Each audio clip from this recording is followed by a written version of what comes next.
ದಕ್ಷಿಣ ಭಾರತೀಯ ಚಲನಚಿತ್ರೋದ್ಯಮದಲ್ಲಿ ತಮ್ಮ ನಟನೆಯಿಂದ ಲಕ್ಷಾಂತರ ಅಭಿಮಾನಿಗಳನ್ನ ಗಳಿಸಿರುವ ನಟಿ ಊರ್ವಶಿ ಮಲಯಾಳಂನಲ್ಲಿ ಟಾಪ್ ತಾರಿಯಾಗಿ ಹೊರಹೊಮ್ಮೋದರ ಜೊತೆಗೆ ಕನ್ನಡ, ತೆಲುಗು ಮತ್ತು ತಮಿಳು ಭಾಷೆಗಳಲ್ಲಿಯೂ ತಮ್ಮದೇ ಆದ ಛಾಪು ಮೂಡಿಸಿರುವ ಅವರು ಬಹುಮುಖ ನಟಿಯಾಗಿ ಗುರುತಿಸಿಕೊಂಡಿದ್ದಾರೆ. ಚಿರಂಜೀವಿ ಮತ್ತು ಬಾಲಕೃಷ್ಣ ಅವರಂತಹ ಟಾಪ್ ತೆಲುಗು ನಾಯಕರೊಂದಿಗೆ ನಟಿಸಿ ತೆಲುಗಿನಲ್ಲಿ ಕ್ರೇಜ್ ಗಳಿಸಿದ್ದಾರೆ. ಕೇರಳದ ಕೊಲ್ಲಂ ಜಿಲ್ಲೆಯಲ್ಲಿ ಕವಿತಾ ರಂಜನಿಯಾಗಿ ಜನಿಸಿದ ಊರ್ವಶಿ ಚಿಕ್ಕ ವಯಸ್ಸಿನಿಂದಲೇ ಕಲೆಗಳಲ್ಲಿ ಆಸಕ್ತಿ ಹೊಂದಿದ್ರು. ಬಾಲ ನಟಿಯಾಗಿ ವೃತ್ತಿ ಜೀವನವನ್ನ ಪ್ರಾರಂಭಿಸಿದ ಅವರು ಬಹಳ ಕಡಿಮೆ ಅವಧಿಯಲ್ಲಿ ತಮ್ಮ ಅತ್ಯುತ್ತಮ ಅಭಿನಯದಿಂದ ಪ್ರೇಕ್ಷಕರನ್ನ ಮೆಚ್ಚಿಸಿದ್ರು. ಅವರು ಕೆಲವೇ ದಿನಗಳಲ್ಲಿ ಉನ್ನತ ನಾಯಕಿಯಾಗಿ ಬೆಳೆದ್ರು. ಊರ್ವಶಿ ನೇರವಾಗಿ ತೆಲುಗು ಸಿನಿಮಾ ರಂಗಕ್ಕೆ ನಾಯಕಿಯಾಗಿ ಪ್ರವೇಶ ಮಾಡಲಿಲ್ಲ. ತಮ್ಮ ವೃತ್ತಿ ಜೀವನದ ಆರಂಭದಲ್ಲಿ ಕೆಲವು ಚಿತ್ರಗಳಲ್ಲಿ ಪೋಷಕ ಪಾತ್ರಗಳನ್ನು ನಿರ್ವಹಿಸುವ ಮೂಲಕ ತೆಲುಗು ಪ್ರೇಕ್ಷಕರಿಗೆ ಪರಿಚಯವಾದರು. ನಂತರ ಅವರು ತೆಲುಗು ಚಿತ್ರಗಳಲ್ಲಿ ಪಾತ್ರ ಕಲಾವಿದೆಯಾಗಿ ವಿಶೇಷ ಗುರುತನ್ನು ಗಳಿಸಿದರು. 1984ರಲ್ಲಿ ಮೆಗಾಸ್ಟಾರ್ ಚಿರಂಜೀವಿ ಅವರೊಂದಿಗೆ ರುಸ್ತುಂ ಚಿತ್ರದ ಮೂಲಕ ತೆಲುಗು ಚಿತ್ರರಂಗಕ್ಕೆ ಪರಿಚಯವಾಯಿತು. ನಂತರ 1985ರಲ್ಲಿ ಅವರು ನಟಸಿಂಹ ಬಾಲಕೃಷ್ಣ ಅವರೊಂದಿಗೆ ಬಲೆ ತಮಡು ಚಿತ್ರದಲ್ಲಿ ಅಭಿನಯಿಸಿದರು ಮತ್ತು ತೆಲುಗು ಪ್ರೇಕ್ಷಕರಿಗೆ ಇನ್ನಷ್ಟು ಹತ್ತಿರವಾದರು. ಅವರ ಸಹಜ ನಟನೆ ಮತ್ತು ಭಾವನೆಗಳನ್ನು ವ್ಯಕ್ತಪಡಿಸಿದ ರೀತಿ ತೆಲುಗು ಪ್ರೇಕ್ಷಕರನ್ನ ತುಂಬಾ ಪ್ರಭಾವಿಸಿತು. ಊರ್ವಶಿ ತಮ್ಮ ಪ್ರತಿಭೆಯನ್ನ ಕೇವಲ ದಕ್ಷಿಣ ಚಿತ್ರಗಳಿಗೆ ಸೀಮಿತಗೊಳಿಸಲಿಲ್ಲ. ಅವರು ಹಿಂದಿ ಚಿತ್ರಗಳತ್ತಲೂ ಗಮನ ಹರಿಸಿದ್ರು. 1987ರ ಹಿಂದಿ ಚಿತ್ರ ನವದೆಹಲಿಯೊಂದಿಗೆ ಅವರು ತಮ್ಮ ನಟನಾ ಕೌಶಲ್ಯವನ್ನ ಪ್ರದರ್ಶಿಸಿದ್ರು. ಅವರ ಅತ್ಯುತ್ತಮ ಅಭಿನಯವನ್ನ ಗುರುತಿಸಿ 2006ರಲ್ಲಿ ಅವರು ಅತ್ಯುತ್ತಮ ಪೋಷಕ ನಟಿಯಾಗಿ ರಾಷ್ಟ್ರೀಯ ಪ್ರಶಸ್ತಿಯನ್ನ ಗೆದ್ರು.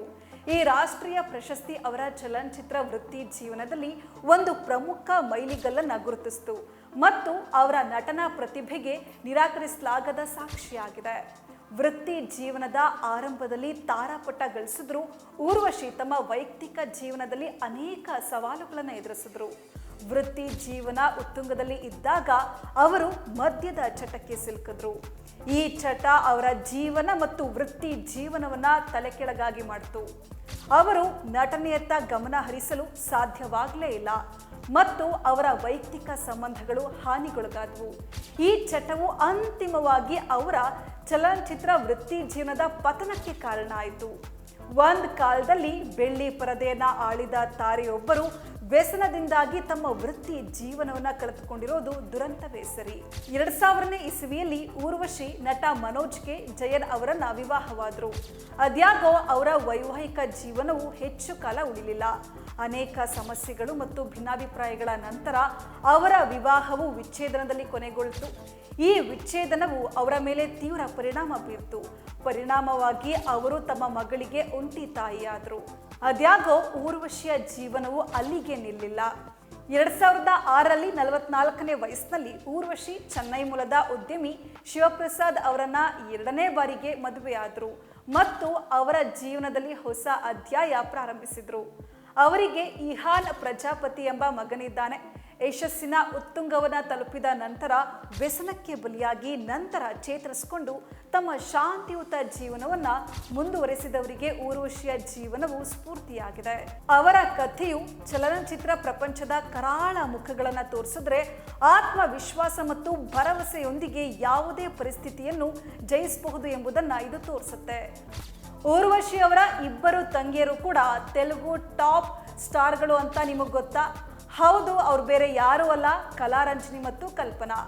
ಕಲಾರಂಜನಿ 3 ಅಥವಾ 4 ತೆಲುಗು ಚಿತ್ರಗಳಲ್ಲಿ ಅಭಿನಯಿಸಿದ್ದಾರೆ. ಹಿರಿಯ NTR ಮತ್ತು ಬಾಲಯ್ಯ ಪ್ರಮುಖ ಪಾತ್ರಗಳಲ್ಲಿ ಅಭಿನಯಿಸಿದ ಸಿಹಂ ನವದಿ ಚಿತ್ರದಲ್ಲಿ ಅವರು ನಾಯಕಿಯಾಗಿ ನಟಿಸಿದರು. ಅದಾದ ನಂತರ ಅವರು 2 ಅಥವಾ 3 ತೆಲುಗು ಚಿತ್ರಗಳಲ್ಲಿ ಅಭಿನಯಿಸಿದರು. ಕಲ್ಪನಾ ತೆಲುಗು ಪ್ರೇಕ್ಷಕರಿಗೂ ಪರಿಚಿತರು.